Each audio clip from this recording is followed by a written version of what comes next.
मोनिका जी, राधे राधे। महाराज जी आपके चरणों में कोटि कोटि प्रणाम। महाराज जी, कोई भी टेंशन जल्दी से दिमाग से नहीं निकलती, बहुत कोशिश करती हूँ, इसके लिए महाराज जी मुझे क्या करना होगा? नाम जप। खाली दिमाग तो गंदगी ही तो भरेगी। अगर हमारे दिमाग में भागवतिक चिंतन है, परमात्मा चिंतन है, तो हम उसको 2 मिनट में डिलीट कर देंगे। नहीं तो जीवन भर आदमी जिसने गलत कभी बोला वो सामने पड़ेगा, तो जीवन भर कोई कोई द्वेष बनाए रहते हैं। विवेक तो वही कि एक क्षण में द्वेष को नष्ट कर दो और आनंद पूर्वक भगवत चिंतन में लगो। अगर भगवत चिंतन नहीं तो दूसरा कोई उपाय नहीं, आप ये पक्की बात समझ लो। अध्यात्म के बिना आप इन निगेटिव भावों को रौंद नहीं सकते। आप इनको रौंदने के लिए जब नाम जप करोगे तभी, कितना भी कोई भी भारी से भारी विपत्ति, भारी से भारी समस्या, भारी से भारी निगेटिव चिंतन हम नष्ट कर सकते हैं भगवान के चिंतन के द्वारा। ध्येय मापदी, जिन चरणों का ध्यान मात्र आपदा का नाश कर देता है। हरि स्मृति सर्व विपद विमोक्षणम, भगवान का स्मरण समस्त विपत्तियों का नाश कर देता है। और जब नाम जप करते हैं तो विवेक जागृत होता है, विवेक 1 मिनट में हटा देता है। नहीं तो उसी का चिंतन, इसने क्यों कहा, कैसे कहा, अरे फिर दूसरा, फिर तीसरा, वो इतना चिंतन करते करते फिर वो डिप्रेशन में पहुंच जाता है। ये ओवर थिंकिंग रोकने के लिए नाम जप अत्यंत आवश्यक है। इस लोक और परलोक में आनंदित रहने के लिए, दिमाग शांत और शीतल रखने के लिए हमें भगवान का चिंतन चाहे वो राम जपो, कृष्ण जपो, हरि जपो, जो नाम जपो, बिना नाम जप किए तब लग कुशल न जीव कहूँ, सपने हूँ मन विश्राम, जब लग भजत न राम कहूँ, शोक धाम तज काम। ये शोक का धाम है संसार, कामनाओं का जाल बिछा हुआ। एक बात पूरी हुई 2 खड़ी हो गई, 2 पूरी हुई 4 खड़ी हो गई, और बार बार उसी का चिंतन करते हुए हमारा जीवन व्यर्थ चला जा रहा है। हम आनंद को तो जान ही नहीं पा रहे। आनंद किसे? हम समझ रहे हैं कामनाओं की पूर्ति से आनंद है, और कामनाओं की पूर्ति से तो और चिंता शोक बढ़ता चला जा रहा है। तो आनंद का मार्ग अध्यात्म है। हम नाम जप करते हुए सब काम करें। नाम जप करते हुए, नाम जप में इतनी प्रवीणता है, जैसे आपने हमें गाली दिया, आपने हमारी निंदा की, आपने हमें अपमानित किया, तुरंत विवेक उठेगा, नहीं नहीं, इसके भी हृदय में तो भगवान है। मेरे किसी पाप कर्म का दंड मुझे भुगताया जा रहा है, ये बेचारा तो निर्दोष है, इसको तो निमित्त बनाया जा रहा है। बड़े कृपालु भगवान, जो हमारे किए हुए कर्म का हमको दंड देकर पवित्र कर रहे हो। उससे मतलबे नहीं है, उससे मतलबे नहीं है, वो दुष्ट नहीं है। हमारी दुष्टता का किसी जन्म के जो कर्म है उसका दंड देने के लिए इसको निमित्त बनाया गया। ये विवेक, ये ज्ञान आपको 1 मिनट में बचा लेगा। दूसरी बात, इतनी नाम जप से क्षमता आ जाती है कि जैसे अपने हाथ से अपने चोट लग जाए, किसको आप गाली दोगे? अपने हाथ से चोट नहीं लग जाती, अपने किसको गाली दोगे? अपने दांत से जबान कट जाए, किसको गाली दोगे? ऐसे ही सब में आत्मस्वरूप भगवान का दर्शन कर रहा है, तो दुनिया के द्वारा किए हुए प्रहार को ऐसे ही समझ रहा है जैसे अपने हाथ से अपने को दंड में। वो किसी को दोषी नहीं समझता, सब में भगवत भाव। उमा जे राम चरण रत, विगत काम मद कोह, निज प्रभु में देखें जगत, केशन करें विरोध। तो बिना भगवान के चिंतन के इस समस्या का समाधान नहीं हो सकता। जब तक सर्वत्र समबुद्धि नहीं आएगी, ज्ञान नहीं जागृत होगा, तब तक ये जलन शांत नहीं होगी। द्वेष करने वाले पर भी हम रोष ना करें, ये अध्यात्म है, तो हम जीत जाएंगे। नहीं, कितना प्रपंच, जरा दिमाग को आप अपने खुद देखिए, कितना प्रपंच भरा हुआ है। उसको साफ करने के लिए हमारे पास नाम है, राधा राधा राधा राधा। आप खुद देखना, आप कितने गंभीर हो जाएंगे, आपको कितना आनंद आने लगेगा, आप में एक मस्ती आ जाएगी। आप खुद देखिएगा, नाम ही एक उपाय है। किसका प्रश्न था? हाँ, नाम नहीं जप करोगे तो फिर इसको नहीं हटा पाओगे। यही तो दंड है, यही दंड है। अरे देखो, यही बुद्धि अपने आप जहर खवा देती है। अपने हाथ से आदमी जहर खाता है, अपने हाथ से फांसी लगा लेता है, अपने हाथ से शूट कर देता है। ये वही बुद्धि है जो भगवान से विमुख हुई, संसार में सुख खोजने गई, और जब उसको कुछ नहीं मिला, धोखा मिला, या उसका निर्णय ठीक नहीं हो पा रहा, तो सोचता है यार अपने को ही खत्म कर दो। ये है बुद्धि। ये देखो ना, कितनी घटनाएं ऐसी घटती हैं। तो इसलिए हमें लगता है सबको नाम जपना चाहिए। गंदा भोजन छोड़ो, गंदा पेय पदार्थ छोड़ो, गंदे आचरण छोड़ो, नहीं तो तुम्हारी दुर्गति हो जाएगी। आज हंस लो हमारी बात पे, girlfriend boyfriend live in relation, आज हंस लो हमारी बात पे कि बाबा जी ऐसी बात करते हैं, ये क्या जाने। समय आएगा ना, तब तुम देखना, हमारी बात को याद करना कि तुम्हारा जीवन कहाँ पहुंच गया है, कितने संकट में पहुंच गया है। सच्ची मानो सबको नाम जप करना चाहिए, गलत भोजन छोड़ना चाहिए, गंदा पेय पदार्थ छोड़ना चाहिए, गंदे बच्चों का संग छोड़ना चाहिए, तभी जीवन उन्नतिशील होगा। जो 20 वर्ष के पहले ही ब्रह्मचर्य खो देता है वो गृहस्थी लायक नहीं रहता। समय आने पर देख लेना, एक अच्छा सदगृहस्थ जीवन निर्वाह नहीं कर पाएगा वो। तो आज हमारी समाज बिगड़ती चली जा रही, खान पान बिगड़ते चले जा रहे हैं। बच्चों को देखो ना, जब बच्चों की पसंद, बोले चाउमीन क्या कहते हैं, हाँ नूडल पिज्जा, ये पसंद है। तो हम अच्छा पदार्थ जैसे रोटी दाल चावल सब्जी, ये शुद्ध जो घर के, ये पसंद नहीं आते। ये बहुत संभल करके भोजन, बहुत देखो, जैसा खाओ अन्न वैसा बने मन, जैसा पियो पानी वैसी बने वाणी, जैसा करोगे संग वैसा चढ़ेगा रंग। तो आज हमारा संग भी गड़बड़, मोबाइल जो चाहो देख लो, और मोबाइल में तो पूरा संसार है, जो चाहो सर्च करो देख लो। और खान पान तो देख ही रहे हैं, पवित्र हो रहा है। और पान की तो पूछो मत, पीने के लिए तो मतलब नए नए बच्चे, छोटे छोटे बच्चे सब अपेय पदार्थ पीने लगे। हाँ, तो इनसे बचे तो ठीक है, नहीं तो बुद्धि निगेटिव ही चिंतन कराएगी। तो हमें लगता है कि आप नाम जप कीजिए, पवित्र भोजन कीजिए, तो इससे आप देखना फिर आपका निगेटिव भाव शांत करने के लिए विवेक जागृत हो जाएगा, वो तत्काल शांत कर देगा। जी। ब्रिगेडियर अवरेंद्र प्रताप सिंह जी। महाराज जी राधे राधे। महाराज जी, मेरा पूरा परिवार कई पीढ़ियों से श्री हरिदास स्वामी परंपरा से जुड़ा है। मैंने भी 7-8 साल में ही गुरु मंत्र ले लिया था और उसका आज तक निरंतर जप करने का प्रयास कर रहा हूँ। महाराज जी, नौकरी के दौरान कई बार विपरीत और जोखिम परिस्थितियां आई, बिहारी जी की कृपा का अनुभव हुआ। महाराज जी, मेरी तार्किक बुद्धि होने के कारण मुझे भक्ति में काफी चीजों के जवाब नहीं मिले, इसलिए, और साथ ही आडंबर और पैसे की चमक में मतलब अध्यात्म और निराकार स्वरूप की आकर्षित हो गया मैं। और अब हर रोज ब्रह्म मुहूर्त में निराकार स्वरूप का ध्यान कर रहा हूँ। और कई बार पहले बताओ, निराकार का ध्यान होता है? लाइट को देख रहे होते हो। ध्यान का विषय जो है ना, सब ध्यान मिट जाए, जो बचे उसे ज्ञान का ध्यान कहते हैं, आत्मस्वरूप का। सब ध्यान मिटा दो, जब आप बैठो तब कुछ ध्यान नहीं आना चाहिए। वो अगर प्रकाश स्वरूप है तो अंधकार कौन है? जब वही परमात्मा सब रूपों में है तो प्रकाश स्वरूप है, तो अंधकार भी स्वरूप उसी का है। जड़ स्वरूप है तो चैतन्य स्वरूप उसी का है, वो सर्वस्व है। अगर हम प्रकाश का ध्यान करें तो अंधकार भी वही परमात्मा है, वो सब रूपों में है। तो हमको चाहिए कि इन सब रूपों का पहले ध्यान हटावें, न प्रकाश, न अंधकार, न स्थूल, न सूक्ष्म, न कारण। और जब ये ध्यान शांत हो जाता है तो जो बचता है वो आत्मस्वरूप होता है। अन्वय व्यतिरेक 2 पद्धतियां हैं। पहले हमें व्यतिरेक पद्धति लगानी पड़ेगी शास्त्रीय, कि ब्रह्म सत्यम जगन मिथ्या, कुछ नहीं है, कुछ नहीं है। पहले इनको हम हटाएं, पहले सब ध्यान हटावें। तो हाँ, पहले आप ध्यान हटाओ। क्या आपका ध्यान शून्य में आ गया? जी महाराज, कई बार आता है। और अच्छा, इस समय कोई भी चिंतन नहीं हो रहा है, ना प्रकाश, ना अंधकार, ना स्थूल, ना सूक्ष्म, ना कारण। जैसे गाढ़ निद्रा, गाढ़ निद्रा में आप होते हैं क्या?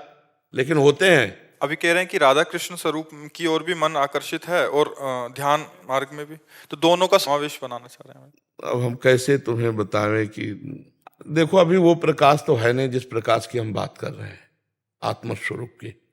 जब तक स्थूल सूक्ष्म कारण को मिथ्या समझ करके और स्थिति नहीं प्राप्त करोगे तब तक वो, और जब वो हो जाएगा ना तो ये सब चंचलता हट जाएगी।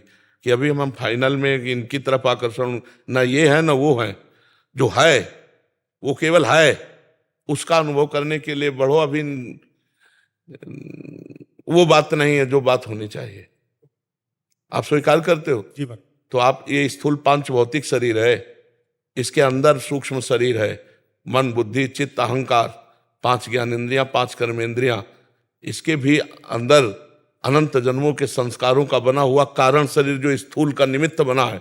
इन तीनों को विध्वंस किए बिना अपने चिंतन में, इनका बिल्कुल विध्वंस, इनसे बिल्कुल संबंध खत्म, साक्षी, तो जो बचता है वो है आत्मस्वरूप है। अभी ना तो उस है का अनुभव है और ना श्यामा प्यारी कुंज बिहारी का अनुभव है। तो हमें लगता है बीच में समय बर्बाद मत करो। वही महाराज वही हो रहा है। मैं सोच रहा हूँ कि कहीं फंस रहा हूँ बीच में मैं। नहीं तो जब आप इतने बड़े महापुरुष श्री स्वामी हरिदास जी से जुड़े थे तो आपको वहीं जुड़े रहना चाहिए। महाराज मेरे भी गुरु का यही कहना है। मैं बालक दास जी तो नहीं रहे अभी, लेकिन अभी जो प्रेजेंट गुरु हैं जी तो उनका भी यही कहना है कि उनने अपना दिया है, लेकिन मैं आपसे थोड़ा सा लाइट चाह रहा था। मतलब इनको अभी थोड़ा सा द्वंद्व है कि ये बीच में वैसे हो गए थे कि निराकार स्वरूप का ध्यान, और अभी फिर से इधर आना चाहते हैं। निराकार स्वरूप हमें है, हमने जो आकार पकड़ा वही आकार पकड़ लिया। कर्मा के अनुसार मनुष्य शरीर बना, हम मनुष्य पुरुष मान रहे हैं अपने को, स्त्री मान रहे हैं अपने को। हमारा क्या स्वरूप है आप बताओ, क्या स्वरूप है? आपको कितने साल हो गए इस शरीर में रहते? 61 साल हो गए होंगे। 61 साल में 1 मिनट अपने से मिले हो तो हमें बताना। 61 साल में 1 मिनट अपने से मिले हो? 3.5 हाथ के घर में रह रहे हो, बाहर ही भटकते रहे, सब बाहर को ही अपना मानते रहे, अपने को भूल गए। उसी स्वरूप में आ जाओ। जितने शास्त्र हैं सबका कहना एक ही है।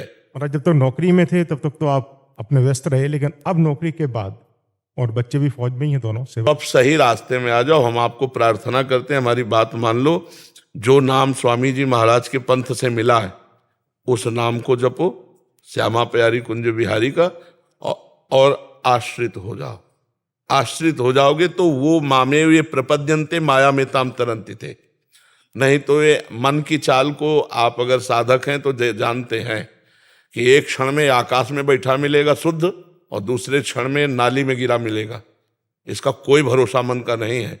जब तक भगवत साक्षात्कार ना हो जाए तब तक इस मन का भरोसा नहीं है। ये एक क्षण में वैराग्य धारण करता है और एक क्षण में राग में युक्त हो जाता है, पता ही नहीं चलता इसका स्वभाव क्या है। सही फरमाया। तो हमको चाहिए कि भगवान की शरण में होकर उनका स्मरण करते हुए शुद्ध ज्ञान के द्वारा चलें। तो हमें सहारा है भगवान का, वही हमारी आत्मा है, दो नहीं है। मानी संख्या से सवाल हल हो जाएगा। स्कूल में जब पढ़ते थे तो मानी संख्या से सवाल हल किया जाता था। आज भी पढ़ाई में ऐसा होता होगा, मानी संख्या इतनी तो सवाल हल हो जाए। तो मानी संख्या गुरुदेव ब्रह्म, मानी संख्या राधा कृष्ण ब्रह्म, मानी संख्या स्वामी श्री हरिदास जी। अब यहां से शुरू करो और उनकी शरण में होते हुए तो इतनी तन्मयता हो जाएगी कि आपका विस्मरण हो जाएगा। वही केवल बचेंगे। सवाल हल तभी माना जाएगा जब एक बचे, चाहे ज्ञान से आओ, चाहे भक्ति से आओ, चाहे योग से आओ, पूरी सृष्टि में एक ही बचे। चाहे वासुदेवा स्वरमित, चाहे जड़ चेतन जग जीव जत सकल राम में जान, चाहे सर्वम खलमिदम ब्रह्म, चाहे ईशावासमिदम सर्वम यत किंचे जगत्याम जगत, किसी भी तरह से आओ एक। तो सही ढंग से लगो। बहुत कृपा है भगवान की कि आप परमार्थ में लगे हो, पर उसको दुचित मत रखो। दुचित कबो परितोष न लाए। हमारा स्वरूप ही निराकार है। परमात्मा के स्वरूप की तो जाने तो हमारा स्वरूप ही निराकार है। हम जिस आकार को पकड़ते हैं उसी में बंध जाते हैं। नहीं तो हमारा स्वरूप क्या है आप कोई बतावे। सिर्फ इतना संबोधन हो सकता है, उसी को ब्रह्म को, उसी को आत्मा को, उसी को परमात्मा को, केवल संबोधन है। लेकिन है क्या? वो तो अनुभव गम में भजें जय संता, अनुभव के द्वारा आता है। वो अनिर्वचनीय वाणी से बताया नहीं जा सकता। तो हम कहते हैं कि लगो और तीव्र गति से लगो, क्योंकि पता नहीं कब श्वास अंत हो जाए। बिल्कुल महाराज, लाइफ एंड पे आ रही है, बाइंडिंग है, तो अब लगो, खूब तीव्र गति से लगो। समझ में आए? आप जी क्या कह रहे थे? मम्मी के कहने पे आज वैसे विशेष दिन है, आपकी कृपा से आज आपके दर्शन तो हुए, लेकिन आज का दिन मम्मी का है जिन्होंने मुझे जन्म दिया है, उनका जन्मदिन है। तो कल उन्होंने कहा था कि कल विशेष स्नान होता है, तो उनका स्नान करने जरूर जाना यमुना जी के। तो हम रात को करीबन जब वहाँ से तलहटी से आए और समय मिला तो वहाँ गए, तो वहाँ सबसे बोला कि यहाँ पे कोई सफाई भी कर रही थी अभी, यहाँ लेडी और महाराज भी हैं, सब है। तो सब कह रहे कि यहाँ तो कोई नहीं है। अब मुझे मेरी भारिया है, उनको दोनों को दर्शन हुए, कोई और भी नहीं। जैसे मेरे साथ आया है अभी हाल, उनसे बोला कि आपने देखा? बोले किसी ने देखा। हम दोनों कह रहे कि हमको तो नजर आई। तो ऐसा लगा साक्षात यमुना महारानी के दर्शन हुए कल। यहाँ तो दिव्य सहचर्या भगवान का दिव्य धाम है। यहाँ तो कुछ भी दिव्यता हो सकती है, या तो कोई आश्चर्य की बात नहीं है। ये तो बहुत दिव्य धाम है वृंदावन। यहाँ तो प्रिया प्रीतम विराजमान है, अनंत सहचरियाँ हैं। कौन सहचरी यमुना जी की सेवा में थी, कौन क्या कर रहे, पता नहीं कौन सी शक्ति कहाँ विचरण कर रही है। तो धाम है ना प्रभु का। हमारी दृष्टि हो तो हम पहचानना शुरू कर दे।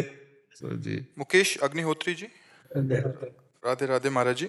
महाराज जी, आप उप मुख्यमंत्री हैं हिमाचल प्रदेश के। महाराज जी, आप कह रहे हैं कि आपकी पत्नी की अकाल मृत्यु हो गई थी, बट एक दिन पहले आपसे मिलने की उनको तीव्र इच्छा थी और बहुत प्रयास भी किया, बट मिल नहीं पाए, मतलब वहीं से। महाराज जी, उनके अंतिम इच्छा को पूरी करने के लिए आप आए हैं महाराज जी। हाँ, धन्यवाद है। हमें लगता है कि एक श्रीमद् भागवत का पाठ करवा लेना, मूल संस्कृत का पाठ भागवत का करवा के संकल्प करके अपनी पत्नी को दे दीजिएगा। तो मूल संस्कृत के पाठ से क्या है कि अकाल मृत्यु में जहां भी जो भी गति होगी उसमें उन्नति हो जाएगी, क्योंकि भागवत इतनी समर्थ है कि धुंधकारी प्रेत बन गया था, फिर भी उसे भागवत ने भगवत स्वरूप प्रदान करके परम पद दिया। विमान आया था गोकर्ण जी के सामने, तो हमको लगता है कि तस्मात् शास्त्रम प्रमाणम थे, तो अगर उनकी इच्छा की पूर्ति तो उनकी सदगति की भी पूर्ति करवा दीजिए।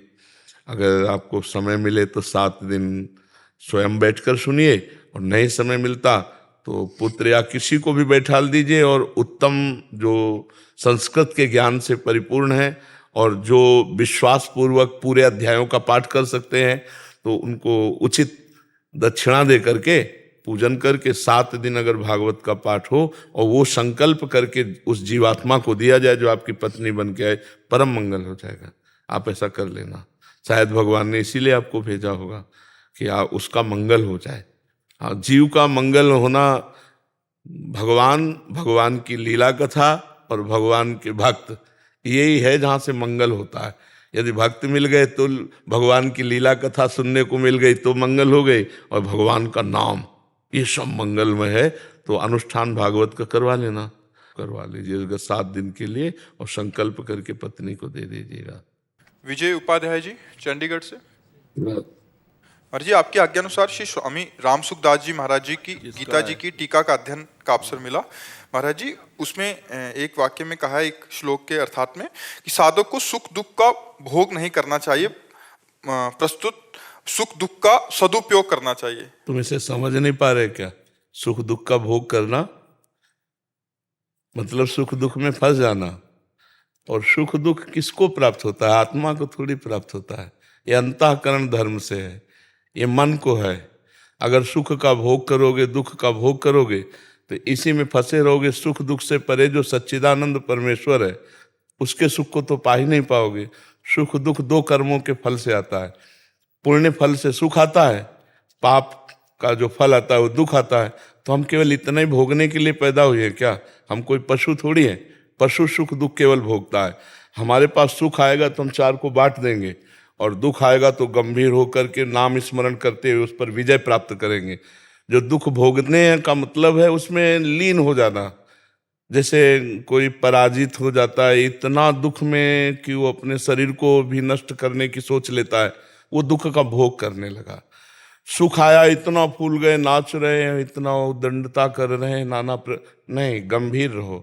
सुख आया है, 4 को बांट के खाओ। दुख आया है, नाम जप करते हुए गंभीर होकर उसको पार कर जाओ। जैसे दिन है तो रात आएगी, फूलो मत। रात है तो निराश मत हो, दिन आएगा। ऐसे ही सुख दुख का चक्र चल रहा है, और आप चक्र से मुक्त होना चाहते हैं तो सुख दुख का भोग मत करो, परमात्मा स्वरूप में चित्त को लगाओ। अगर सुख दुख का भोग करोगे तो परमात्मा का चिंतन हो ही नहीं पाएगा। तो हम सुख में अगर फूलेंगे तो प्रभु को भूल जाएंगे, अभिमान आ जाएगा। मैं धनी, मैं विद्वान, मैं अमुक अमुक अमुक, नष्ट हो जाएगा। दुख में अगर हम डूबे तो प्रभु को भूल जाएंगे, हम अपने को बड़ा हे समझकर अपने जीवन को बर्बाद कर लेंगे। सुख और दुख दोनों से हम साक्षी भाव से देखें उसको। सुख आया बांट देते हैं और आनंद मगन रहते हैं, और दुख आया तो आनंद स्वरूप परमात्मा में चित्त लगाकर उसे भोग लेते हैं। देखो, कहीं आपको जलाया जाए, कष्ट दिया जाए तो आपको अच्छा लगेगा क्या? नहीं लगेगा ना। लेकिन जिन महापुरुषों ने सुख दुख का त्याग कर दिया, वो कह रहे हैं, तेरा किया मीठा लागे, हरि नाम पदारथ नानक मांगे। श्री गुरु अर्जुन देव जी के वचन है। तपते हुए तवे पे बैठा दिए गए, ऊपर से तप्त बालू डाली जा रही, और वैसे मुस्कुरा रहे हैं जैसे फूलों की वर्षा उनके ऊपर हो रही हो। तेरा किया मीठा। अब आप सोचो, परमात्मानंद में जो मगन है तो इतना बड़ा दुख कि सोचकर हृदय कांप जाता है। लाल लोहे का तवा उस पर बैठाल के ऊपर से तप्त बालू डाली जाए और कितने कितने कष्ट दे खौलते हुए उसमें, लेकिन मुस्कुराहट उनके रही, क्योंकि परमेश्वर के सुख में, परमात्मा सुख में वाहे गुरु वाहे गुरु वाहे गुरु, बस इतना ही तेरा किया मीठा। मतलब कैसी स्थिति है महापुरुषों की, कैसी स्थिति है। यहाँ थोड़ी प्रतिकूलता मिले तो भक्ति में संशय होने लगता है। तो इसलिए वहाँ जो सिद्धांत वर्णन हुआ कि सुख दुख में मत फंसो, इसके ऊपर उठो, परमेश्वर की प्राप्ति के लिए, अखंड प्रसन्नता के लिए, भगवदानंद के लिए, ये सुख दुख के ऊपर उठो। ये सुख दुख पाप पुण्य का फल है और हम आत्मस्वरूप हैं, हमें भगवदानंद चाहिए जो हमारा स्वरूप है, तो हमें आगे बढ़ना होगा।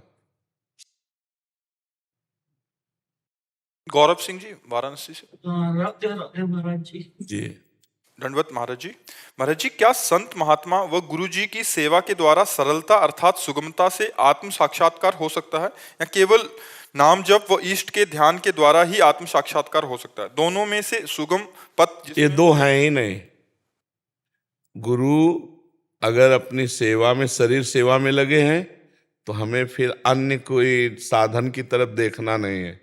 अगर गुरु की आज्ञा है कि आप नाम जप करो, आप वाणी पाठ करो, आप समाज सेवा में रहो, तो हम गुरु की ही सेवा में हर समय चाहे जहाँ रहें अपने गुरु की सेवा में हैं, क्योंकि हम गुरुवाणी के अनुसार चल रहे हैं। गुरुवाणी का आदेश है नाम जप करो, साधु सेवा करो, सब समाज में रमा हुआ कण कण में जो राम है उसी को देखो।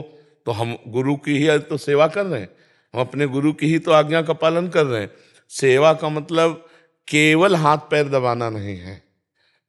सेवा का मतलब है गुरु के वचन। अगर वो कह रहे हैं कि हमारे हाथ पैर दबाओ, तो फिर हमें और कोई भजन की जरूरत नहीं, उस समय हम उनकी आज्ञा पे तत्पर हैं। अगर वो कह रहे हैं जाओ दूर गेट पे खड़े हो जाओ, वहाँ तो हम खड़े हैं, तो हम गुरु की सेवा में खड़े हैं। जाओ पादुका सबकी साफ करो, तो हम बिल्कुल गुरु की पादुका साफ कर रहे हैं, गुरु सेवा में है। ऐसा जो भाव रखता है वो गुरु सेवक कहलाता है।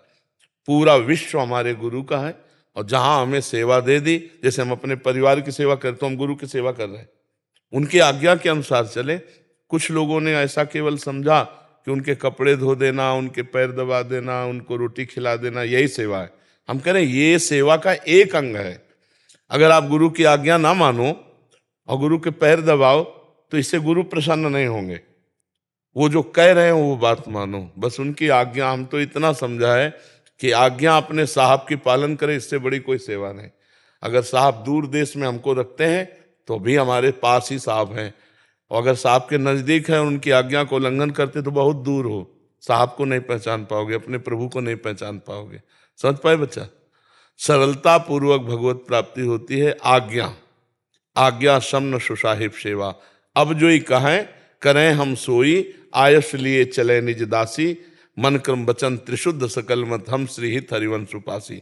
हमारी वाणी जी में कि जो हमारे गुरुदेव आज्ञा करते हैं बस उसी के अनुसार हम चलते हैं, उनकी दास है। उनकी आज्ञा के बिना हम मन वचन कर्म से कुछ भी नहीं कर सकते। हम मन से वही सोचेंगे जो गुरु आज्ञा है, वाणी से वही बोलेंगे जो गुरु आज्ञा है, शरीर से वही करेंगे जो गुरु आज्ञा है। हो गया, वो परमेश्वर को प्राप्त हो जाएगा, वो परमात्मा को प्राप्त हो जाएगा। गुरु चरण रज क्या है? उनकी दासता।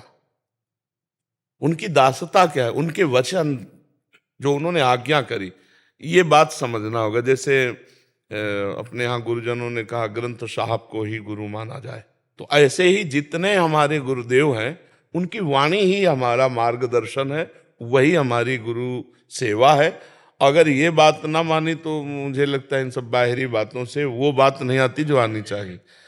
गुरु वही है जो सब में परमात्मा को देखता है, सब में परमात्मा को देखता है। देखो ना, मारने वालों में भी वो अपने प्रभु को देख रहे हैं। आपको बात माननी पड़ेगी, आपको चलना पड़ेगा, आपको भजन करना पड़ेगा, गंदी बातें छोड़नी पड़ेंगी, गंदा भोजन छोड़ना पड़ेगा, अच्छे आचरण में आओगे तब बात बनेगी। तब कहा जाता है गुरु कृपा, वाहे गुरु बहुत कृपा। हम श्रद्धा और विश्वास का ये व्यवहार दिखाते हैं। असली बात है गुरु की बात मानना। एक बार एक गुरु जी के शरीर में बहुत दर्द था, तो शिष्य से कहा बेटा पैर से चढ़ के दबा दो। तो उन्होंने कहा अरे गुरु जी हम ऐसा कैसे कर सकते हैं, हम कभी नहीं कर सकते। भला तुम्हारे लात मार सकते हैं? बोले जवान में लात मार दिया, शरीर में मारने में क्या था? जब आज्ञा पे लात मार दिया, शरीर पे क्या था? अच्छा, दूसरी बात, शिष्य का शरीर समर्पित है गुरु को। अगर गुरु जी कह रहे हैं पैर से चढ़ के दबा दो, तुरंत चढ़ जाते हैं हम, उनको सुख मिलेगा। उनको सुख मिले तो उनका जीवन है, उनके लिए जीवन है। पर यह बात समझना थोड़ा कठिन होता है। तो हमें लगता है कि गुरु आज्ञा का पालन करे, यही गुरु सेवा, इससे बढ़कर और कोई सेवा नहीं है। जरूरत है गुरु को, आज्ञा कर देते हैं कि हमारे चरण दबाओ तो दबा देते हैं, नहीं तो जो हुक्म है उसके अनुसार हम चलते हैं। हमारा जीवन गुरु आज्ञा पे है तो हम गुरु सेवा में हैं। समझ पाए बच्चा? अनिल कुमार तिवारी जी। श्री हरिवंश महाराज जी। महाराज जी, प्रकृति राज्य के विकारों में मन को जाने से कैसे रोकें महाराज जी? परमात्म चिंतन के द्वारा। जब हम, भगवान ने कहा अभ्यास और वैराग्य के द्वारा चंचल मन को स्थिर किया जा सकता है, तो अभ्यास नाम जप का। नाम श्वास दो बिलक चलत हैं, इनको भेद न मोह को भावे, श्वास नाम नाम ही श्वासा नाम, श्वास को भेद मिटावे। अब साइड में विषय चिंतन करता है मन, तो वो करता नहीं है, उसमें जो विषय भरा हुआ वो निकल रहा होता है। जब हम नाम जप कर रहे होते हैं, मंत्र जप कर रहे होते हैं, वो डिलीट हो रहा है, वो नष्ट हो रहा है। हम अधिक से अधिक नाम जप करें और वैराग्य, जो बाह्य भोग है और जो आंतरिक मन हमें भोग दिखा रहा है, उससे हम बचते रहें। साक्षी भाव से रहे, ना बुरा माने ना अच्छा माने। अच्छा माने तो राग हो जाएगा, बुरा माने तो द्वेष रूपी संस्कार बन जाएगा, दोनों में वो रुक जाएगा। और राग द्वेष नहीं किया तो वो नष्ट होता चला जाएगा। और फिर जब मन निर्मल हो जाएगा तो मन में ही परमात्मा का साक्षात्कार हो जाएगा। मन ही भगवान है। इंद्रियों में मैं मन हूँ, जहाँ निर्मल मन हुआ सो भगवत साक्षात्कार हो गया। निर्मल मन जन सो मोहि पावा, और मोह कपट छल छिद्र न भावा। तो खूब परमात्म चिंतन, भगवत चिंतन किया जाए, ऐसा अव्यावृत भजनात्, अखंड भजन, तद विस्मरणेन परम व्याकुलतेति। अगर थोड़ी देर के लिए भी नाम छूटे तो हम ऐसे व्याकुल हो जाए, जैसे मछली को जल से अलग करो तो तड़पने लगती है, तब जाकर विषय चिंतन नष्ट होता है। पहले विषय चिंतन नष्ट होगा, फिर विषयों के द्वारा जो अनंत जन्मों में हमसे पाप हुए वो सब भस्म होंगे, तब भगवत साक्षात्कार हो जाएगा। जिसे संचित कर्म कहते हैं वो सब भस्म हो जाते हैं जो निरंतर भजन करता है। नाम कीर्तन, नाम जप, गुरुवाणी का अपने अनुसरण, जो वाणी है उसका गायन श्रवण, ये सब हृदय के मल का नाश करने वाले हैं। बस निरंतरता रहनी चाहिए। सातु दीर्घ, पातंजलि जी कह रहे हैं, सातु दीर्घ काल निरंतर सत्कार सेवितो दृढ़ भूमि। दीर्घ काल, लंबे समय तक आदर के सहित निरंतर नाम जपा जाए तो दृढ़ भूमि, हृदय एकाग्र पवित्र हो जाता है और नाम स्वतः चलने लगता है। जैसे हम श्वासें चला नहीं रहे, ऐसे ही नाम उसमें श्वासों के साथ चलने लगता है, फिर वो सिद्धों की कोट में आने लगता है। पर ये है कठिन ना, नाम जप करने के लिए अंदर ही अंदर देखो तो मन में इतनी गंदगी भरी को जब निकलती तो लगता है तो पहले नहीं था। जब हम नाम जप नहीं कर रहे थे तब इतना नहीं था जितना अब नाम जप कर रहे हैं। पर उस समय समझो वो डिलीट हो रहा है, वो नष्ट हो रहा है। नाम जप करते हुए जो गंदगी बात आती है ना, वो सब नष्ट हो रही, गंदी बातें नष्ट हो रही है। तो मौका पता नहीं कब मिलेगा। गुरु नानक साहब ने बोला, पवन गुरु पानी पिता माता धरतम हत। पवन गुरु है, पानी पिता है, धरती हमारी माता है। जी जी। पर हम इसको इतना विशैल कर चुके हैं। मैं तो पंजाब से आया हूँ जी जी। वो हमारी तो पंजाब की धरती पे बड़ा अच्छा था, पर अब माहौल इतना जहरीला हो गया है जी। इसके बारे में हम मार्गदर्शन करें। इसमें क्या है कि हम इतने वासनाओं से युक्त हो गए कि हम प्रकृति को दूषित करने लगे हैं। अपनी वासनाओं के खेल से ही ये सब प्रकृति दूषित हो रही। जहां देखो रुपए के लोभ से वृक्षों को काटा जा रहा है। जो ऑक्सीजन देते हैं, कार्बन ऑक्साइड लेते हैं, वो वृक्ष ही नहीं रहेंगे तो प्रदूषण बढ़ेगा कि नहीं बढ़ेगा। अच्छा, हम जब आपको अभी यहाँ के 26-27 वर्ष पहले कह रहे, वृंदावन में 2-4 गाड़ी दिन में आ जाए तो आ जाए, नहीं यहाँ गाड़ियाँ नहीं आती थी। अब यहाँ कदम रखने की जगह नहीं रहेगी, इतनी तो गाड़ियाँ चल रहे हैं कि जब हम यहाँ वृंदावन पहली बार आए थे तो यमुना जल पीते थे कमंडल से। हमारी नदियाँ दूषित हो गई, हमारा वायुमंडल दूषित हो गया, हमारा भोजन दूषित हो गया। शुद्ध गाय के दूध का, या जो गांव में जैसे मठा बनता ना, और शुद्ध बिना खाद की अनाज की रोटी, तो वैसे ही मतलब अब आप देखो इतना केमिकल कीड़ा नष्ट करने के लिए और उसको अधिक अन्न उपजाने के लिए इतना डाला जाता, अन्न दूषित हो गया। लोग पैसे के लोभ से दूध को दूषित कर दिए, इतना लोभ, इतनी वासनाएं बढ़ गई, ऐसे पूरा वातावरण दूषित हो रहा है। और केवल प्रकृति दूषित नहीं हो रही, पुरुष भी दूषित हो रहा है। आप देखो गंदी गंदी बातें हृदय में ही रात दिन चलती रहती हैं। भगवान का चिंतन, अध्यात्म का चिंतन ये नहीं, कहीं देश के लिए या अपने समाज के लिए या अपने परिवार के लिए, अपने गांव के लिए समर्पण की वृत्ति का चिंतन तो होता नहीं, तो इसलिए पूरा वातावरण बिगड़ता चला जाए। आप देखना कुछ दिन के बाद खेती से अन्न उपजना मुश्किल हो जाएगा। ये जो आप केमिकल डाल रहे हैं, जो खादें डाल रहे हैं, ये धीरे धीरे उसकी जो शक्ति है उसको छीण कर रहे हैं। क्योंकि जैसे उपजाऊ भूमि में 15 मन गेहूं होता था, स्वतः गाय का गोबर डालकर ऐसे बनाने, आज 50 मन हो रहा है। तो गेहूं तो बहुत बढ़ रहा है, लेकिन वो शक्तिहीन है, उसमें केमिकल के अन्न का प्रभाव जो है ना वो उससे दूषित हो गया है, और भूमि दूषित होती जा रही। आप खाद डालते रहो, फिर वो खेत जो है जिस दिन अपनी शक्ति खो देगा तो उसमें अन्न उपजाना मुश्किल। और देखो प्रकृति कितना सब वस्तुएं गुप्त करती चली जा रही। आम के बगीचे थे, आपके खेत नहीं है, आपके पेड़ नहीं है, लेकिन आप 10-20 किलो आम ला सकते हैं, ऐसे बगीचे थे। देहात की बात कह रहा हूं, एक पेड़ नहीं रह गया। कुछ लोभ से लोगों ने, और कुछ प्रकृति का ऐसा हुआ कि बड़े बड़े पेड़ सब सूख गए। तो अब ये वायुमंडल हमारे द्वारा ही नष्ट किया गया है, हमारे द्वारा ही दूषित किया जा रहा है। अब भगवान बुद्ध सद्बुद्धि दे, तो बिना वृक्षों के आपको हम कह रहे हैं हमारा जीवन अधूरा है। उसी से वर्षा होती, उसी से हमारा जीवन, और अब सब जगह वृक्ष काटे जा रहे हैं, सब जगह ऐसे ऐसे वृक्ष काटे जा रहे हैं, बड़े बड़े जो शुद्ध ऑक्सीजन देते हैं, जैसे पीपल है, वटवृक्ष है, नीम है, ये बहुत आवश्यक वृक्ष हैं, अपने बीच में होने चाहिए। तो अब इसके लिए भगवान ही सद्बुद्धि दे तो हो सकता है, नहीं ऐसे कितना कर सकते हो। बड़े बड़े नाले यमुना जी में गिर रहे हैं, पूरी पूरी मतलब आप देख लो तो आपको लगेगा कैसे हमारी नदियां पवित्र हों। जैसे गंगा है, यमुना है, ये तो पावन नदी हैं, और वो स्वभाव में अपने परम पवित्र, इसलिए भक्त लोग आज भी सेवन कर रहे हैं। लेकिन जगह जगह नाले सब उन्हीं में गिर रहे हैं, और बड़े बड़े अनुष्ठान किए गए कि यमुना जी शुद्ध हों। जब तक हम लोग खुद तैयार नहीं होंगे और थोड़ा सहयोग मिले सरकार का, ऐसे सब लोग वृक्ष, एक लोग, एक परिवार का अगर एक वृक्ष लगावे तो हमारी, लेकिन परिवार पूर्वजों के लगे हुए वृक्षों के नगद पैसे मिल रहे हैं, तो कटवा के शराब पी रहे हैं, वृक्ष कहाँ से लगाएंगे। खान पान बिगड़ रहा है, अर्थ लोलुपता बढ़ रही है। तो हम तो भगवान ही से प्रार्थना कर सकते हैं कि हमारे देशवासियों की बुद्धि बदले तो प्रकृति शुद्ध हो। क्यों, और क्या उपाय हो सकता है? नहीं ठीक है जी, आपका हमें शुद्ध बुद्धि मिलेगी। हाँ, हमारी द्वारा जो प्रकृति की इस शोभा को, शांति को, सुख को नष्ट किया जाता है, ये हम ही लोग सुधारें उसको। हम ही लोग सुधारें तभी सुधर पाएगा, और हम लोगों को सुधारेंगे भगवान, वही सद्बुद्धि प्रदान करे जी। आनंद कुमार गुप्ता जी। राधा राधा जी गुरुदेव, आपके चरणों में कोटि कोटि प्रणाम। गुरुदेव, हमने आपके प्रवचनों में सुना है कि जो साधक जीवन भर भगवान का नाम लेता है, उसके जीवन के अंत समय में मुख से प्रभु का नाम निकलता है। ये प्रश्न मेरी माता जी से संबंधित है। उनकी आयु 78 वर्ष की हो चुकी है। वे एक धर्मपरायण पूजा पाठ ही महिला रही हैं। महाराज जी कह रहे हैं कि उन्होंने सारे ग्रंथों का और धामों का यात्रा किया, ये पाठ किया, वो पाठ किया। महाराज जी अब कह रहे हैं कि अभी उनकी उम्र 78 वर्ष हो गई है, बट उनसे अभी कुछ नहीं बन पा रहा। महाराज जी, वो अगर हम पूछते भी हैं कि आप क्यों नहीं कर रहे, महाराज जी इस समय में उनका सब कुछ छूट गया। महाराज जी पूरी उम्र भर तो किया, बट इस हाँ समय क्या देखो, गति होगी?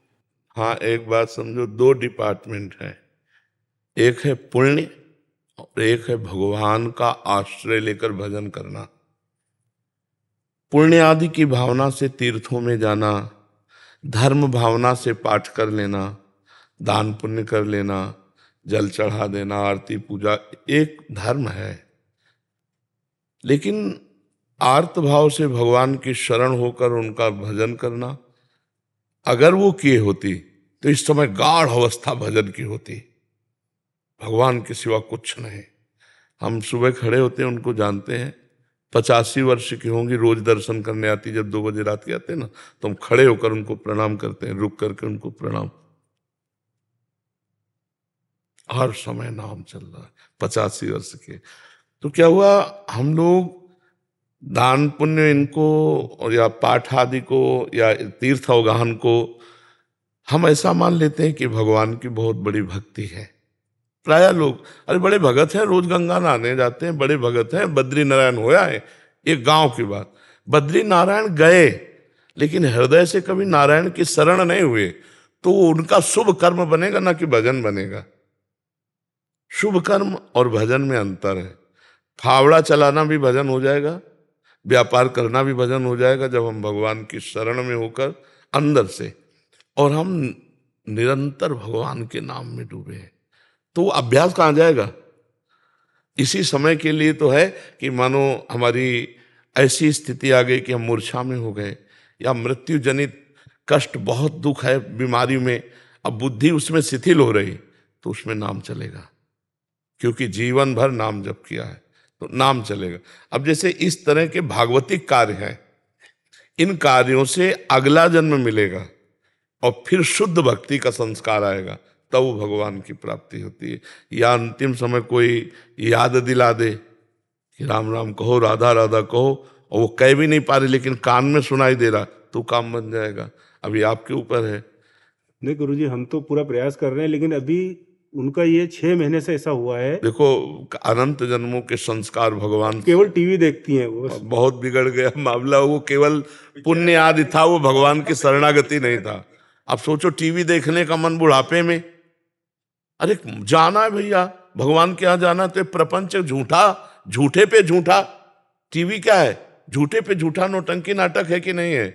मतलब फिल्म है, सीरियल है, एकदम झूठा, प्योर झूठा, झूठे पे झूठा। हाँ, तो हाँ, फिर हमें लगता है कि बुद्धि जो है विपरीत दिशा को जा रही। अब हमारे लिए क्या कर्तव्य उनको रहा? कर्तव्य तो यही कि जैसे उनको किस तरह से समझा के लाए कि अब भगवान से प्रार्थना कीजिए। आप ज्यादा समझाओगे तो आपको डांट सकते हैं। हम बहू बेटे हैं उनके। हाँ, तो डांट भी सकते हैं ना कि तो ज्यादा हमको उनने ही हमको मार्ग दिखाया। हाँ। पूजा पाठ, ये विग्रह पूजन। आपको बताएं, हम लोग बाहरी को भक्ति मान लेते हैं।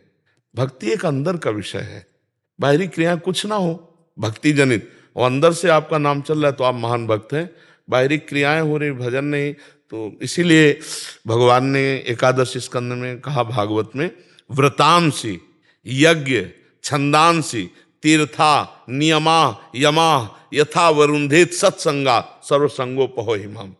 मैं व्रत से, तीर्थ यातन से, यज्ञ से, वेदाध्ययन से, गृहस्थी के पुण्य धर्म का, इनसे बस में नहीं होता। अगर मुझे कोई प्राप्त करना चाहता तो मेरे भगवत प्रेमी महात्माओं का संग करे, जिससे सर्व संगों का त्याग होकर मेरा अखंड स्मरण प्राप्त हो। स्मृति से भगवत प्राप्ति होती है। यस्य स्मरण मात्रेण जन्म संसार बंधनात् विमुच्यते नमस्तस्मै विष्णुवे प्रभु विष्णुवे। जिनका स्मरण मात्र संसार समुद्र से हमें मुक्त कर देता है। अच्छा, वृद्धावस्था में बुद्धि भ्रष्ट हो जाती है। अगर सही भजन हुआ तो उस समय करेक्ट रहेगी, नहीं भ्रष्ट हो जाती है। तो अब देखो, आ गई ना अंतिम फाइनल, और टीवी अच्छी लग रही, इसका मतलब बुद्धि निगेटिव परमार्थ से, नहीं तो साधना में ये सब नहीं अच्छा लगा। अब तो केवल यही होना चाहिए कि भगवान की कथा आपसे कहें, सुनाओ, भगवान की कथा सुना रहे हैं, बैठे हैं, नाम जप कर रहे हैं, भगवान की आरती पूजा भोग जो बना, नहीं तो नाम जप कर रहे हैं। नाम जप में तो अगर जीवन भर भजन किया है तो फिर भजन, ये माला करी उन्होंने, सब कुछ किया। हम देखो, एक प्रकार की माला ऐसे भी होती है कि माला चल रही हो, मन कहीं और चल रहा है, बातें हो रही और माला भी चल रही। ये आश्रय की बात कह रहे हो, आश्रित से हाँ सारा काम बनता है। जब शुरू से भजन किया जाता है तो उसका एक प्रकाश हो जाता है। और अगर थोड़ा माला इधर घुमा लिया, तीर्थ यात्रा, ये शुभ कर्म होता है। तो अशुभ कर्म भी तो है, वो अपना प्रभाव दिखाएंगे। तो अब आपके हाथ में है, आप उनको कथा सुनाओ, जैसे भागवत की है, भक्तमाल की है, नाम सुनो। जब कहें टीवी देखो तो प्रवचन सुनाओ, नाम कीर्तन सुनाओ, और संतों के प्रवचन सुनाओ। टीवी में इधर उधर मत लगाओ। अब जैसे बुरी दशा आने के पहले बुद्धि बदली जाती है, तो अब अंतिम बिगड़ जाए इसलिए माया उनकी बुद्धि को बदल रही है। अब आप ही देख लो, नहीं तो कोई उपाय नहीं। इसीलिए तो जन्म जन्म मुनि जतन कराही, अंतराम कहे आवत नाही। गुरुदेव, हमारी एक इच्छा है कि उनके लिए भागवत पाठ करा लें क्या? हाँ जिंदा है अभी तो करवा लो और अच्छा रहेगा। बिल्कुल बिल्कुल बिल्कुल, बहुत सुंदर बहुत सुंदर बहुत सुंदर। के अंदर ही घर के अंदर ही घर के अंदर हाँ वो संस्कृत वाला पाठ करवाओ, मूल संस्कृत। नहीं वो तो बहुत बड़ा प्रोग्राम है, वो बाहरी लोग, हाँ अपने उनके कल्याण के लिए उनके कान में शब्द पढ़ते रहे, ऐसी जगह पंडित को बैठा दो और दीपक जलाकर कलश आदि का और फिर पूजन करवा के भागवत का 7 दिन पाठ करवा लो, 7 दिन। ऐसे तो उन्होंने जीवन में भागवत कम से कम 50 बार। हाँ देखो, हम यही बात कहते हैं कि हृदय समर्पित कहाँ है, क्या हृदय समर्पित ऐसा कर सकता है इस समय? इसके तो आंसुओं से कपोल भींगे हुए और कि प्रभु बस मैं आ रही हूँ बाप के लायक है, रात दिन प्रभु का चिंतन, रात दिन भजन, तो फिर माना जाए कि 50 बार भागवत, एक 20 लोग भागवत का अगर रंग लाया होता तो क्या ऐसी स्थिति होती ना। एक भगत जी आए थे और उनका 20 साल से नाम जप कर रहा हूँ और अपनी स्थिति बताई तो हमका भैया छेद बंद नहीं किए और अगर भरते रहोगे तो मटकी नहीं भरेगी, छेद बंद कर दो और एक एक बूंद डालते हो तो एक दिन भर जाएगी। तो छेद को तो जल्दी कोई बंद नहीं करता। अब चलनी में गैया दुहै और दोष दैव को दे, हरि गुरु कहो न माने अपनो ही फले। अभी शुद्ध मार्ग का अनुसरण नहीं हुआ, नहीं तो इस समय कैसे भय लग जाता कि एक क्षण भी भगवान का विस्मरण नहीं होना चाहिए, कभी भी शरीर छूट सकता है। अब विषयों से राग, इस समय तो स्वाभाविक वैराग्य हो जाता है, वृद्धावस्था है। अब टीवी और ये सब, मतलब मुझे लगता है थोड़ा भगवान से प्रार्थना करो कि उनकी बुद्धि शुद्ध हो। महाराज जी, ये प्रश्न मैं करता नहीं, बट एक स्थिति के बारे में आपको संज्ञान में डालना चाह रहा हूँ और इनका भी निराधार हो जाए तो इसलिए। महाराज जी, गुरु जी, मेरा प्रेम निस्वार्थ हो अगर जिससे मैं प्रेम करती हूँ और उसका आकस्मिक मृत्यु हो गई बद्रीनाथ जी में और मुझे हर जन्म में उसका ही साथ चाहिए, उसके लिए मुझे जो भी मार्ग चलना पड़े मैं वही करूंगी, बस आप मुझे उसके लिए मार्गदर्शन करें। हमारा प्रेम निस्वार्थ था, निस्वार्थ रहेगा, हमेशा यही अनुभूति हुई। उसके प्रेम की सृष्टि सबसे खूबसूरत सृष्टि है। हाँ तो अपने प्रेम हाँ को पुनः तो प्राप्त पाना चाहता हूं। देखो, सबके इन ढांचों के अंदर भगवान विराजमान है और कोई नहीं। नाम रूप अलग अलग पुकारे जाते हैं, ये ढांचे हैं। इनमें जो पावर है, जैसे माइक, पंखा, हाइलोजन, एसी और लाखों करण हैं, यंत्र हैं, पर बिजली, बिजली तो एक ही है ना। तो सबके अंदर पावर एक है, परमात्मा। आप भगवान श्री कृष्ण की आराधना करो कि उस शरीर के अंदर आप ही थे। अगर वो शरीर प्रिय होता तो शरीर रख लेते। शरीर किसी को प्रिय नहीं होता, चाहे जितना प्यार शरीर से कर रहे हो, उसको नहीं जानते। लेकिन जब वो चला जाएगा तो शरीर पैसा दे के नष्ट करवा दोगे, आग लगवा दोगे। इसका मतलब शरीर से प्यार नहीं कर रहे थे, उसी से प्यार कर रहे थे, परमात्मा से। तो सबके अंदर मूल में परमात्मा ही है।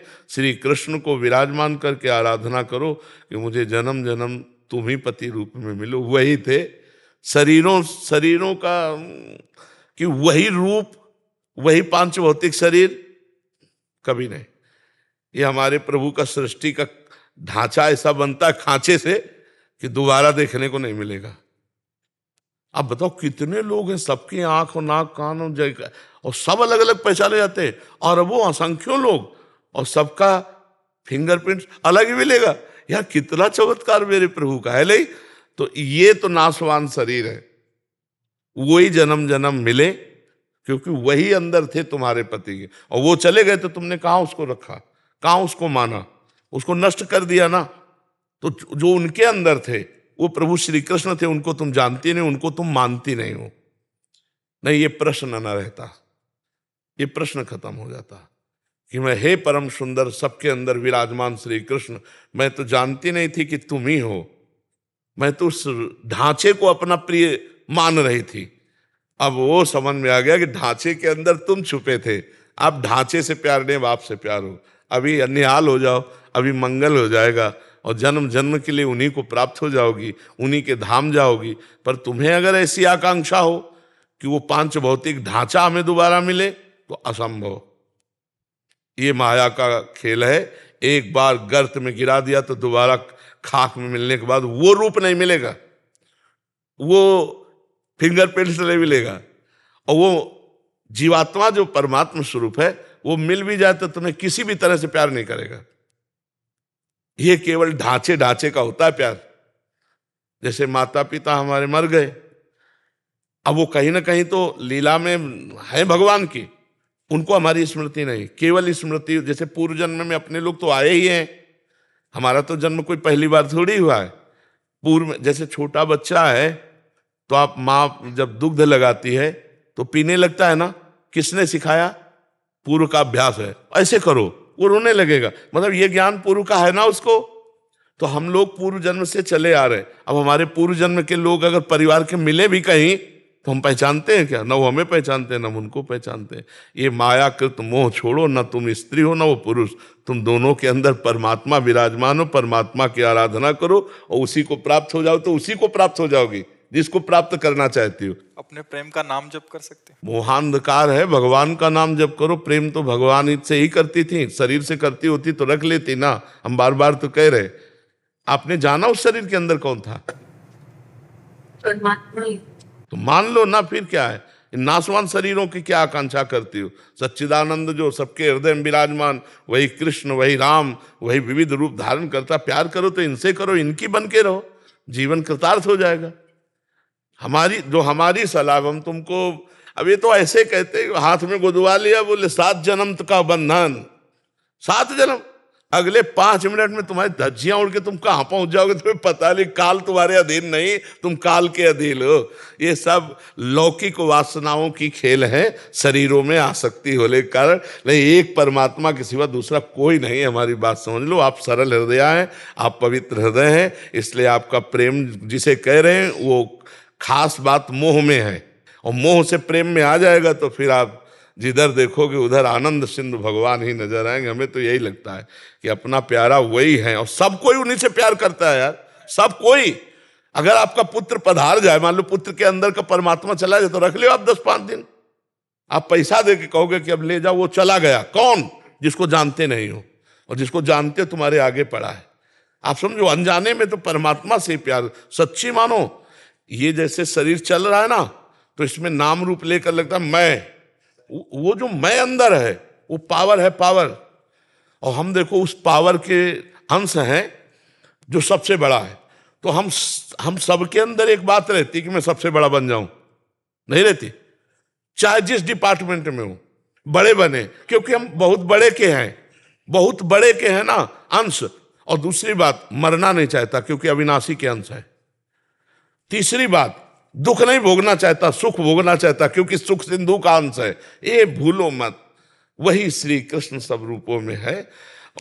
वही बद्री नारायण में अपने स्वरूप में लीन हो गए। अब नारायण की उपासना करो, कृष्ण की उपासना करो। हमारी बात मान लो तो, और ना समझ में आए तो उनकी फोटो रख लो, रोती रहो, मिल जाए तो हमें बता देना। नहीं, आपको बताइए, मार्ग पे चलेंगे। हाँ, अगर आप श्री कृष्ण से ये कहोगी कि वही रूप रख के आ जाओ तो पक्का आ जाएंगे। दूसरी बात ला, और किसी की सामर्थ्य नहीं है। अगर श्री कृष्ण से रो के कहोगे कि नाथ आप बड़े कृपाल हो, आप वही रूप रख के आओ जिससे हमने प्यार किया था, वही रूप रख करके आपके सामने आ जाएंगे, आपसे संभाषण करेंगे।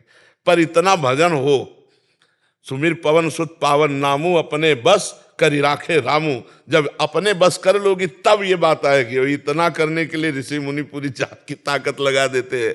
तो आप भी ताकत लगाइए, ब्रह्मचर्य से रहिए। अगर आप उसको प्यार करते हैं तो हमारी बात मान लो, देख लो निर्वाह करके। ब्रह्मचर्य से रहना, किसी पुरुष का स्पर्श न करना, नाम जप करना, थोड़ा अन्न खाना, और इसके बाद परमात्मा से कहो कि मैं प्यार करती हूं। वही आपको उसी रूप में आना पड़ेगा और पक्का आ जाएगा, पक्का। हम अपने अनुभव की बात कहते हैं। पधारे हुए महापुरुषों के लिए जब प्रबल आकांक्षा की तो भगवान वही रूप रख करके हमसे मिले आकर के। तो इतना साधन जोर का करो कि अब ये आसक्ति है, अब करो आसक्ति के अनुसार, तो फिर समझ में आएगा। अब देखो, केवल बातों से तो समझ में आएगा नहीं। माया पर विजय प्राप्त करके ही मायापति से हम जो चाहे वो प्राप्त कर सकते हैं, ऐसे नहीं। बहुत कठिन है, बहुत कठिन है। हाँ, प्यार का निर्वाह करना है तो वृंदावन में बैठी ब्रह्मचर्य रहना, हम जब कह रहे, और नाम जप करना, और प्रभु ही थे वो, और प्रभु से प्रार्थना करना कि जैसे मंजनू से लैला का, और लैला का मंजनू से था ना, तो मंजनू बहुत व्याकुल एकांत में विह्वल था। लैला धनी घर की थी, तो मंजनू भूखे पागल, तो पूरी बाजार में ऐलान करवा दिया कि मंजनू जहां खड़ा हो जो मांगे उसको खवाया जाए। अब ये जब बात दुकानदारों से पता चली कि लैला का आदेश, तो हजारों मंजनू तैयार हो गए, रबड़ी और जलेबी और सब समोसा खाने वाले हजारों। अब वहां हर दुकानदार जो है लंबा पर्चा पहुंचाता, तो उनका मंजनू तो इतना नहीं खा सकता क्योंकि प्रेम में वो विकल रहता है। अरे बोले हजारों मंजनू हो गए। तो लैला ने कहा कि मंजनू की पहचान तो ज्यादा मिनट नहीं लगेंगे, बुलाओ, कह दो कल लैला मिलना चाहती मंजनू से।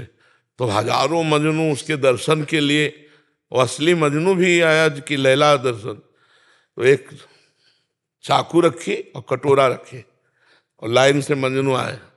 तो उन्होंने कहा अपने दिल का खून चाहिए मुझे, दो। तो रबड़ी पीने वाले मजनू तो खसक गए जीतले थे खून, भागे हुआ से। और जब असली मजनू आया तो लैला सामने नहीं थी, लैला का संदेश था कि अगर तुम मजनू हो तो हमें अपने दिल का खून दो। तो ऐसे उठाया और ऐसे सोई पकड़ लिया कि असली मजनू। खून देने वाला तो असली मजनू कोई बिरला ही होता है, रबड़ी रसगुल्ला खाने वाले मजनू तो बहुत होते हैं। परमात्मा के प्रति जो हमारा प्यार है, वो प्यार जो रूप का होगे वो रख के आ जाएंगे, वो हर रूप उन्हीं के हैं। पर इसमें साधना करनी होगी, बिना साधना के नहीं। हाँ, और साधना करना शुरू करोगे तो माया प्रश्न खड़े कर देगी। छोटी मोटी बात है, ब्रह्मचर्य रहना कोई खिलवाड़ है? वो प्रेम में इतनी सामर्थ्य कि आप कर सकते हो, लेकिन उसी के जैसा, उससे अच्छा ऐसा आकर्षण दिया जाएगा। अब लिख लो कागज में, ऐसा आकर्षण दिया जाएगा, चाहे दिमाग में लिख लो, कि आपको लगेगा मेरी साधना का फल मिल गया। फिर वो बात नहीं बनेगी। जैसे भगवान शंकर के प्रति पार्वती जी तपस्या कर रही थी, तो सप्त ऋषि आकर बोले, अरे तो किसके लिए तपस्या कर रहे हो? मुंडों की माला, चिता की भस्म, जटाजूट। भगवान विष्णु जिनके दिव्य पार्षद ऐसे ब्याह करवाएंगे, छोड़ो तपस्या। तब जानते उन्होंने क्या कहा था? कोटि जन्म लग रगर हमारी, बरौ शंभुनता रहूं कुमारी।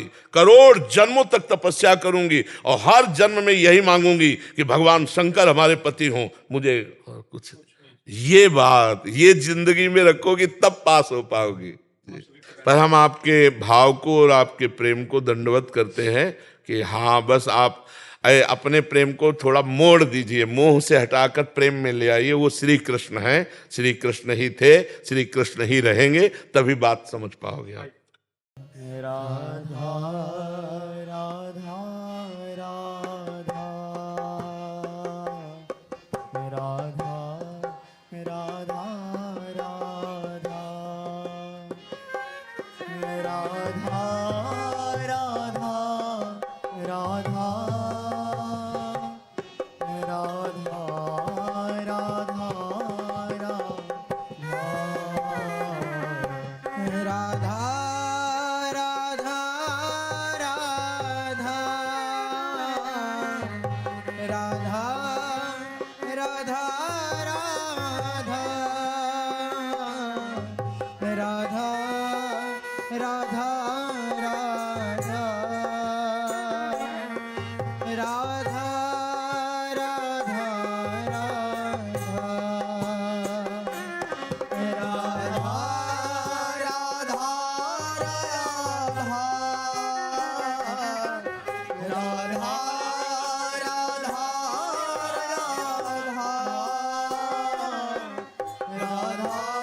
राधा राधा राधा श्री